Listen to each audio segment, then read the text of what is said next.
Soft piano begins, August 31st, 1997. The world wakes up to breaking news. A car crash in Paris, a tunnel, flashing lights. And suddenly, a princess is gone. Not just royalty, not just a headline, but a woman millions felt they knew. And just 6 days later, inside Westminster Abbey, a man sits at a grand piano.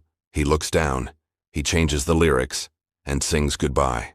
This is the story of how Elton John turned grief into the best-selling single of all time, and how Princess Diana became more than a royal. She became a candle the world never wanted to see burn out. If you remember where you were in 1997, comment below. If you've ever lost someone, stay with me. This one is for her. Before the tribute, there was the man. Born Reginald Kenneth Dwight in 1947 in Pinner, England, a piano prodigy, scholarship at the Royal Academy of Music. But classical music wasn't enough. He wanted color, drama, pop. In the late 1960s, he meets lyricist Bernie Taupin, a partnership that would define decades. From Your Song to Rocket Man to Tiny Dancer, they created magic. By the 1970s, Elton John wasn't just a singer. He was spectacle. Feathered suits, platform boots, oversized glasses. But beneath the glitter, a sensitive soul, a man who wrote about loneliness, love, and survival. And that sensitivity is what connected him to Diana. Now let's talk about Diana Spencer, young, shy, just 20 when she married Prince Charles in 1981. The wedding? Watched by 750 million people.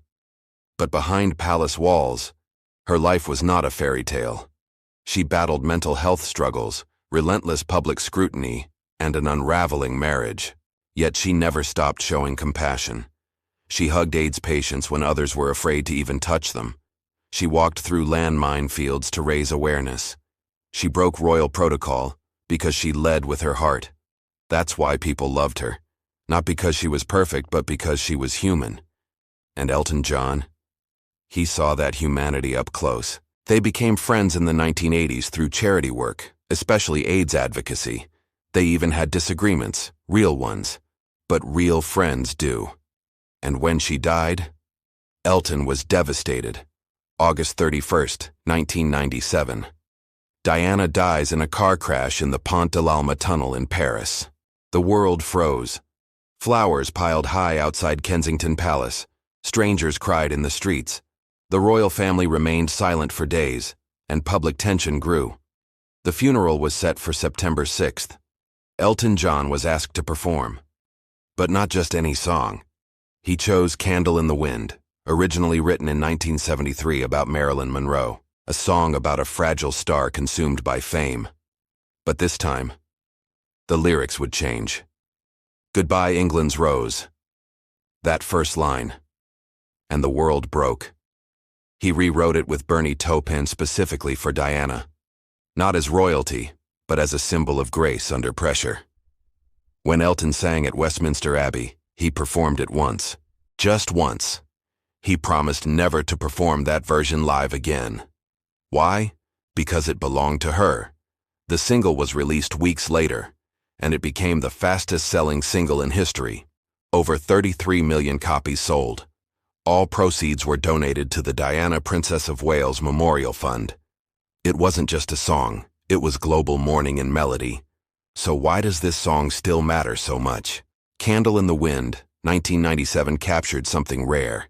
It gave people permission to cry, to grieve someone they never met. It reminded the world that fame can isolate, that kindness matters, that even princesses can feel alone. And Elton? He didn't perform as a superstar that day. He performed as a friend, a man saying goodbye. Diana's sons, William and Harry, continue her humanitarian legacy. Elton John remains close to them. And decades later, that performance still echoes. Because sometimes music does what speeches cannot. It carries sorrow. It carries love. It carries memory. If this song ever made you emotional, tell me why below. If you grew up in the 90s and remember that funeral, share this with someone who watched it with you. And if you believe music can heal the world, subscribe to the channel. Because here, We don't just talk about songs. We remember the moments they held for us. Rest in peace, Princess Diana. Thank you, Elton.